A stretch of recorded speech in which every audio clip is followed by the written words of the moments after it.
إله إلا الله إلا الله وأشهد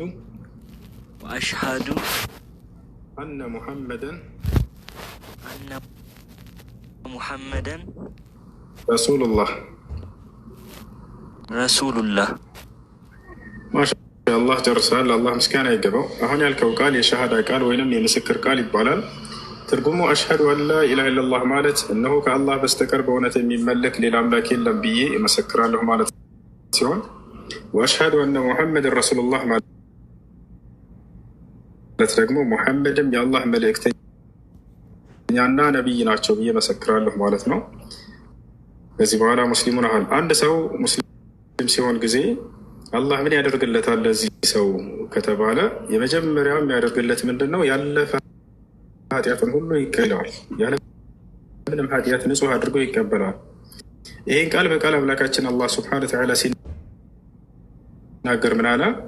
ወኢኒ ለገፋሩን ሊመን ታበ ይላል። ወደ እኔ ለተመለሰ ባሪያዬ እኔ ምርለታለሁ ብሎ ይናገራል። በሱረቱል አንፋል ላይ ምን አለ?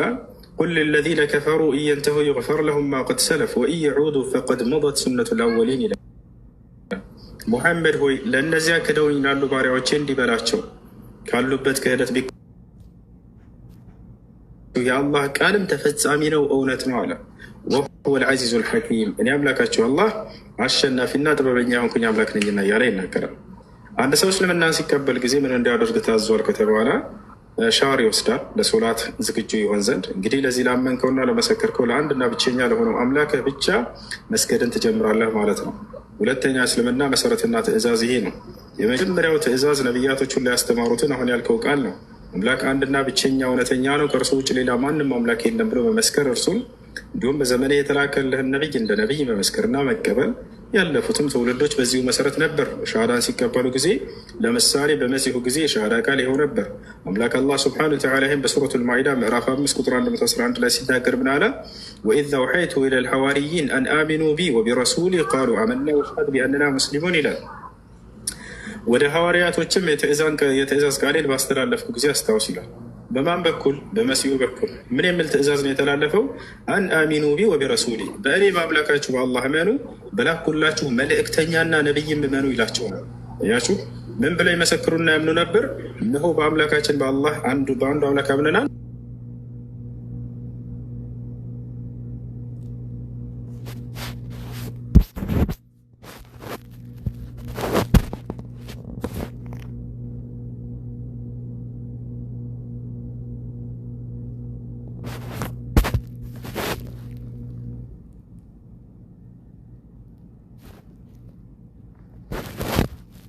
ጥሩ ስም ነው፣ ደስ የሚል ስም ነው።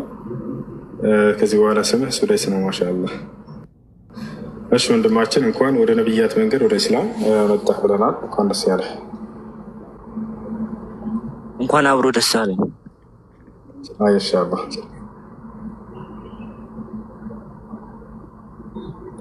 እሺ ጥያቄ ያላችሁ ልጆች ካላችሁ ቀጥሉ። አንድ ጥያቄ ልጠይቅህ። ላስት ላይ ጥያቄዎች ካሉ መቀጠል ትችላለህ። ነብዩም እሺ ካለህ ጠይቅ። አይ ጨርስ፣ ችግር የለውም። እሺ እናንተ እኛንም ወደ እስልምና ልታጠምቁን ጫፍ ላይ እየደረሳችሁ ነው። ለእኔ እታገላለሁ፣ ብዙ በመጠየቅ ብዙ ጊዜ አስቸግርሃለሁ። እንግዲህ ልጅ የጠራውን ነገር እኔንም አንድ ቀን ልታስጠራኝ ትችላለህ በዚህ ከቀጠልህ። ለማንኛውም አንድ ነገር ነው የምፈልገው፣ ከቁርአን ውጪ ሌላ መመሪያ እንደ ቁርአን ታማኝ የሆነ መመሪያ አለ ከቁርአን ውጪ?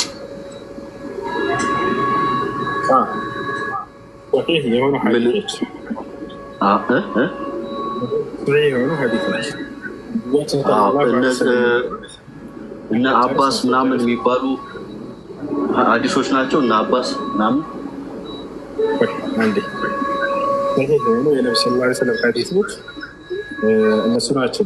ነቢያችን ሰለላሁ ዐለይሂ ወሰለም ሐዲስ ላይ ሲናገሩ ብላሉ ኡቲቱል ቁርአን ወሚስለሁ መዐሁ፣ ቁርአንን ተሰጠሁኝ ከእርሱም ጋር የእርሱን አምሳያ ብለው ተናገሩ።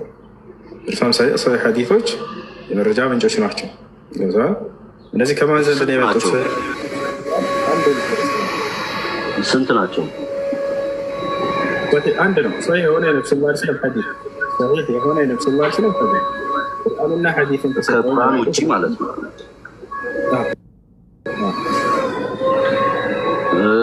እንግዲህ እኔ በተረዳሁት ብዙ ጊዜ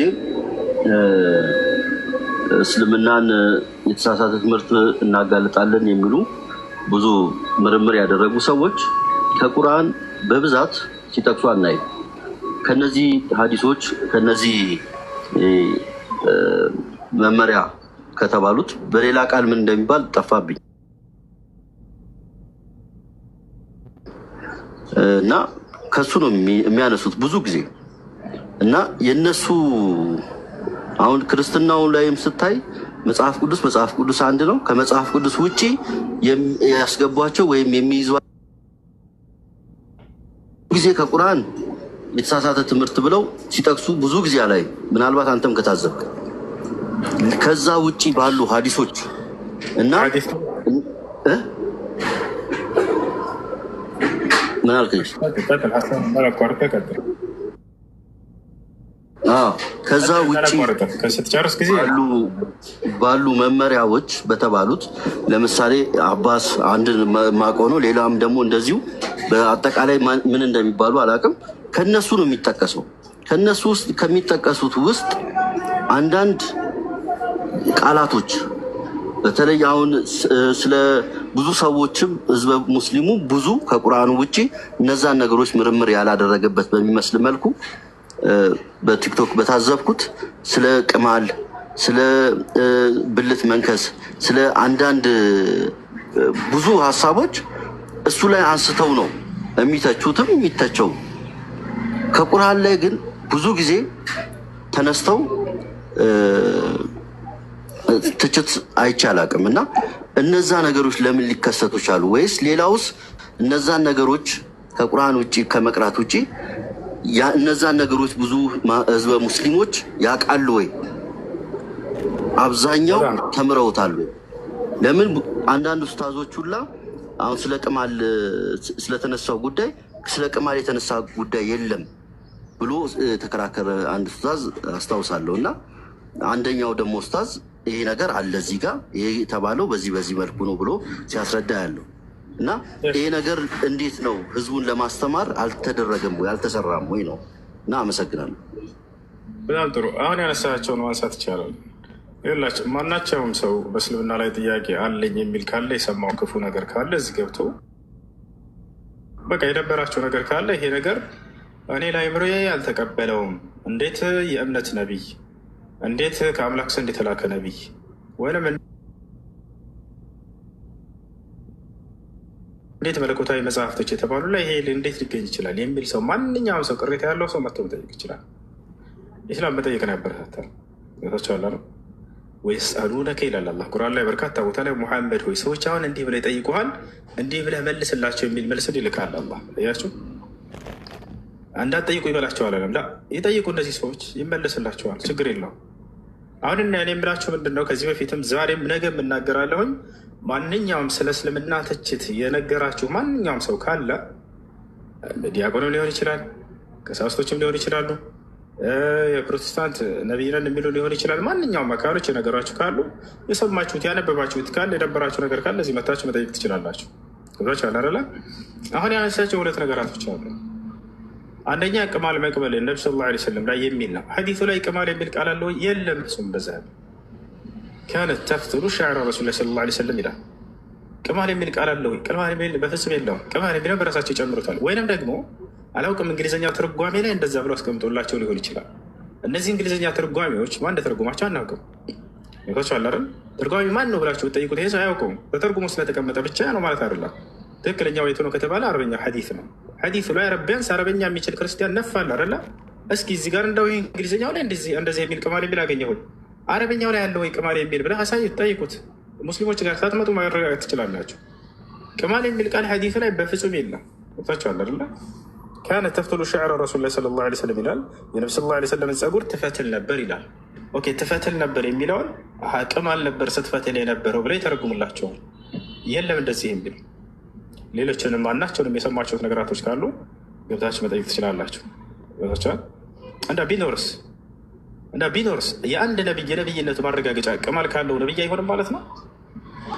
ምን አገናኘው? አሁን ነብዩ መሐመድ ሰለላሁ ዐለይሂ ወሰለም ለመተቸት የሚያነሱላችሁ ነገር ከጥላቻ የመነጩ ነገራቶች እንጂ የነብይነት መመዘኛ ሆነው ነው ወይ? እንደ እውነት የዘር ፈሳሽ ነብዩ ሰለላሁ ዐለይሂ ወሰለም የዘር ፈሳሽ እሺ ቢኖራቸውስ ነብይ የዘር ፈሳሽ የለውም? ይሄ ነብይነት ማረጋገጫ ነው? በቃ የዘር ፈሳሽ ካየ በቃ ነብይ አይደለም ይሄ። ስለዚህ ሁሉም ነብያት ነብይ አይደሉም ማለት ነው መጽሐፍ ቅዱስ ላይ። ምክንያቱም የዘር ፈሳሽ ያለው ነው ሁሉም እንዳለ ያ ነብይ ደፋች አለ አይደል? የዘር ፈሳሽ እንዳላቸው መገለጹ ጥበቡ ምንድን ነው የሚል ጥያቄ ነው በቃ መሆን ያለበት። እናታችን አይሻ እዚያ ቦታ ላይ መናገር የፈለገችው መንይ እንደማይነጅስ ለመግለጽ ነበር እርሷ የገለጸችው ማለት ነው። መንይ የሚባለው ነገር እንደማይነጅስ ያንን ለመግለጽ እየተናገረች ነው። እነሱ ያየት ምንድን ነው? የዘር ፈሳሽ ነው ያንጠባጥባል እያተባሉ ይህን ነገር እንትን ይላሉ። ገታቸዋል። አይ ነቢይ ከሆነ የዘር ፈሳሽ ማየት የለበትም ከሆነ እሺ እሱም ሚዛን ካደረጋችሁ እንሄድ እንቀበላችሁ። ስለዚህ በዚህ መሰረት መጽሐፍ ቅዱስ ላይ ያሉ ነብያት ሲመዘኑ ጊዜ እነ አብርሃም የዘር ፈሳሽ የላቸውም ወይ? እነ ሙሴ የዘር ፈሳሽ የላቸውም? አላቸው። እነ ዳዊት የዘር ፈሳሽ የላቸውም? አላቸው። ስለዚህ ነብይ አይደሉም ማለት ነው? እንደዚህ አያስኬድም። አይምሮ እንዳለው ሰው ሆኑ ትልልቆች ናቸው። ይህን ነገር የተነሳው ትምህርቱ ምን ትምህርት ለማስተላለፍ ፈልጋ ነው እናታችን አይሻ በዚህ ላይ እኛ ጋር ይሄ ሻወር የሚያስወስድ ነገር አለ፣ የማያስወስድ ነገር አለ፣ የሚነጅስ አለ፣ የማይነጅስ አለ። ይሄን ህግጋቶች አህካም አለ በእኛ ጋር። አዲስ ኪዳን ላይ ይሄን ኢየሱስ ክርስቶስ አስተምሯል ወይ? አላስተማረም። ቢያነሳ ኑሮ እነዚህ ነገራቶች ተቀምጦ ታገኙ ነበር። ስንት የዘር ፈሳሽ እንዳውም የሰው ልጅን በደንብ አድርጎ የሚያውቅ የሆነ አምላክ እንደደነገገው ኢስላምን በደንብ ትረዱበት ነበር። ስለ እኔ በደንብ አድርጎ ይገልጻል። ከሰው ልጅ 3 የዘር ፈሳሽ እንደሚወጡ ኢስላም ያስተምራል። መን እያለ መዚህ ያለ ወድ እያለ እንዴት እነዚህ ነገራቶች የሚያውቀኛ አምላክ እንደሆነ እንዳውም ትልቅ የሚያስረዳ የሆነ ማስረጃ ነው። ለቀድ አንዘልና ኢለይኩም ኪታበን ፊሂ ዚክሩኩም ይላል። በእርሱ ውስጥ የእናንተ ማንነት ትውስታችኋል ይለናል። በዚህ በቁርአን ውስጥ ገብታችኋል አይደል? ያ ነው። እነዚህን ነገራቶች መጽሐፍ ቅዱስ ያውቃቸዋል ወይ? አያውቃቸውም።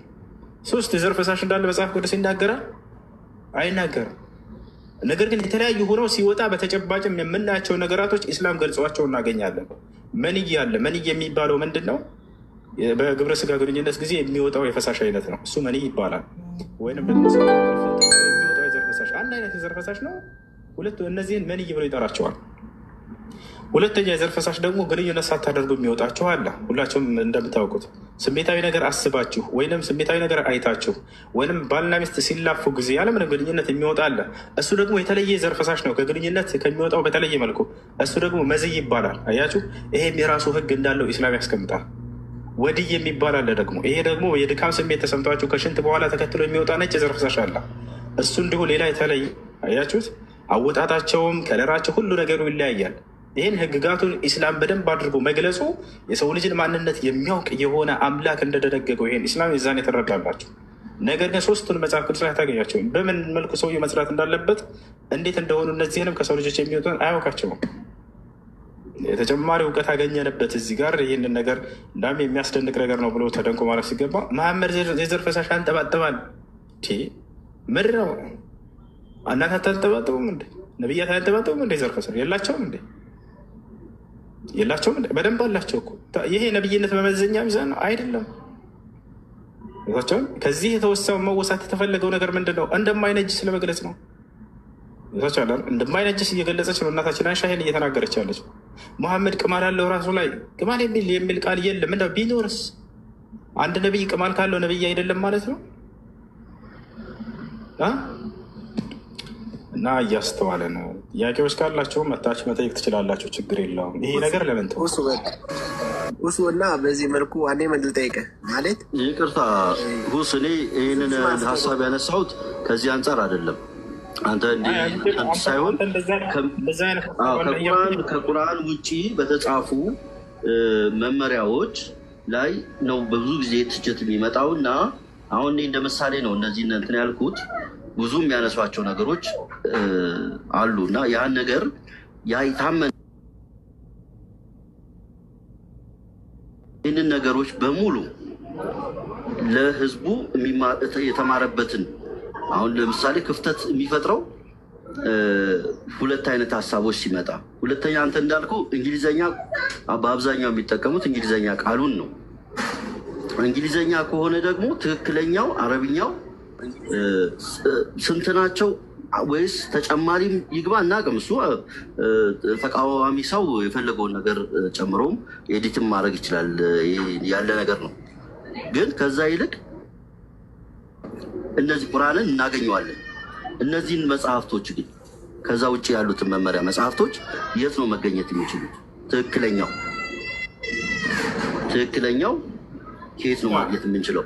ቁርአን በአማርኛ ተተርጉሟል፣ ለህዝብ ጥሩ ነው። ይህ እነዚህ ደግሞ ተተርጉመው ሐዲሶች አሉ። እነዚህ ሐዲሶች ይገኛሉ እኮ አሁን እዚያው ላይ ያሉት እኮ ትክክል ናቸው። ሐዲሶቹ ተቀምጠው ያሉት አረበኛዎች ትክክል ናቸው። ገብቶሃል አይደለ?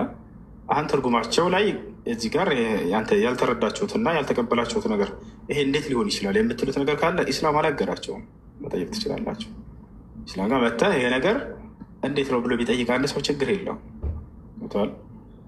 መጽሐፉ አለ ወይ በአማርኛ እንደ ቁርአን ወይ አፕሊኬሽን አለ ወይ? በአፕሊኬሽን እስካሁን ተዘጋጅቶ አላየሁም። በአማርኛ ተርጉሞ ሐዲሶች እስካሁን ድረስ ተዘጋጅቶ አላየሁም። ኢንሻላህ ወደፊት የሚታሰቡ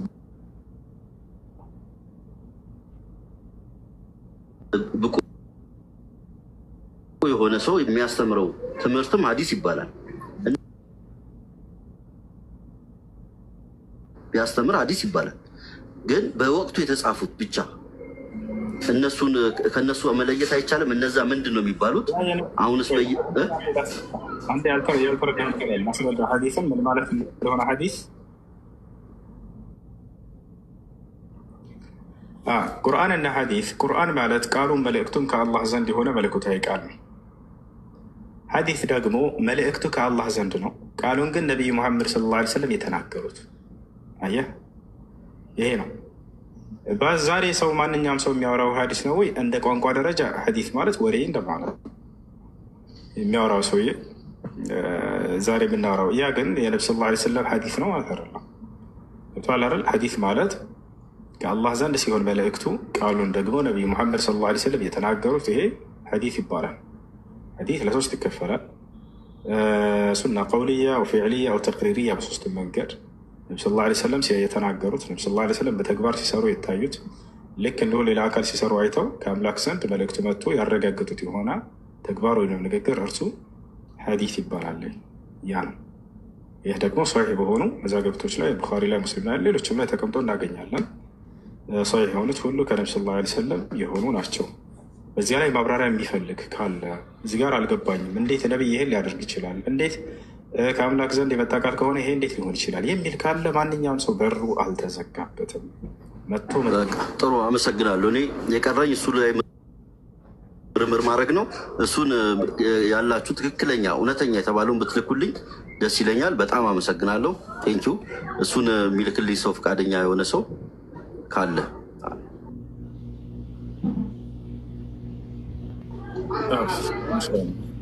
ምንድነው ማወቅ የፈለግከው? እንደ ምሳሌ እያነሳለ አጠቃላይ ስለ ሐዲስ ምናምንም አጠቃላይ አይደለም። አይ በቃ አውራኝ። እሺ፣ በቀድሞ የተጻፉ ከቁርአን ውጭ በቀድሞ የነቢዩ መሐመድ ተግባራት፣ ሁኔታዎች ያሏቸው ነገሮች የተጻፉት እነዚህ የታመነው የሚባለው አሁን ለምን መሰለ ብዙ ጊዜ ትችት ከቁርአን ሲነሳ ላይ የሚገርም ከዚህ ነው የሚነሳው። በህይወታቸው ወይም በሰዓቱ የነበረ ክንዋኔዎችና እንቅስቃሴዎች ላይ በተፈጠሩት ታሪኮች ብዙ ትችቶች ይመጣሉ። ስለዚህ ይህንን ለማወቅ ትክክለኛው የታመነ እንደ ቁርአን የሚታመን መመሪያው ከሆነ እሱን እንትን ነው መጽሐፍቶች ነው የፈለጉት፣ ሐዲሶቹም ማለት ነው። እሺ፣ ቡኻሪ ሙስሊምና እነዚህን አውረዳቸው ትልኩልካላቸው ልጆች። እሺ፣ አቡከር አናገር ይልክልሃል። አድረስንያ በውስጥ መስመር አቡከር። እሺ፣ አመሰግናለሁ በጣም። እሺ፣ ቀጥል እና እኔ ልቀጥል። እኔ ማለት ብዙ ጊዜ ማስከፋ የመሰለ እንዲያለ ጥያቄ አልጠይቅም ነበር፣ ግን ዛሬ ፈቃደኛ ስለሆነ ልጠይቅ። ማለት ጓደኛዬ ሙስሊም ስለሆነች ብዙ ጊዜ እንዲያለ ጥያቄ ማንሳት አልፈልግም፣ ግን አንዴ ልጠይቅ። ማለት በእስልምና ጀነት ላይ ለምሳሌ ጀነት ላይ ቢለውን ልተሆነ፣ ግን ሌላ ልጠይቅ። በእስልምና ጅብ መብላት ወይም ዜብራ መብላት ይፈቀዳል ወይ? የሆነ ሀዲስ የሆነ ሰውዬ ኡስታዝ ነውና ሀዲስ ይፈቅዳል ብሎ የሆነ ታይም ሲያወራ ሰማሁት። ዜብራ ትፈቀዳለች እስከምን ድረስ ነው? ነቢያችን እንትን እስካርጎት ድረስ ይፈቀዳል። ምን እንዳለ ባላስታውስም እና እንደዚህ ያለ ነገሮች አሉ። እንዴት ይታያሉ? ጅብስ ይፈቀዳል ወይ? መልካም ጥሩ። እንግዲህ ዑለሞች በዚህ መካከል በዚህ ጉዳይ ላይ ኺላፍ አላቸው። የበሉበት አሉ ወይ ወደሚለው እንመጣለን። ለምን በሉ ወደሚለው እንመጣለን። አላህ ስብሐነሁ ወተዓላ በሱረቱ ነሕል ላይ ሲናገር ምን አለ? ወልኸይለ ወልቢጋለ ወልሐሚረ ሊተርከቡሃ ወዚነተን ወየኽሉቁ ማ ላ ተዕለሙን ይላል። ስለሚበሉ እንስሳቶች ወልአንዓመ ኸለቀሃ ለኩም ፊሃ ዲፍኡን ወመናፊዑ ወሚንሃ ተእኩሉን አለ። የቤት እንስሳቶችን እነ ፍየል እነ በግ እነዚህ ምናምን እንደሚበሉ ከገለጸ በኋላ ተእኩሉን እያለ ከእነዚህም ትበላላችሁ ካለ በኋላ ወልኸይለ ወልቢጋለ ወልሐሚረ ሊተርከቡሃ አለ። አብዱላህ ብኑ ዓባስ የተባለው ታላቁ ሰሓባ ቃለ ሊተርከቡሃ ወለም የቁል ሊተእኩሉሃ ብሎ ፈስሮታል። ይሄ ወልኸይል ማለት ፈረስን፣ ወልቢጋል በቅሎን፣ ወልሐሚር አህያን ፈጠርኩላችሁ ካለ በኋላ አላህ ሊተርከቡሃ አለ። እነዚህን ልትጓጓዙባቸው አለ። ቀድሞ ሊተእኩሉሃ ብሎ ልትበሏቸው እነዚህን ፈጠርኩ ብሎ የቤት እንስሳቶችን ከገለጸ በኋላ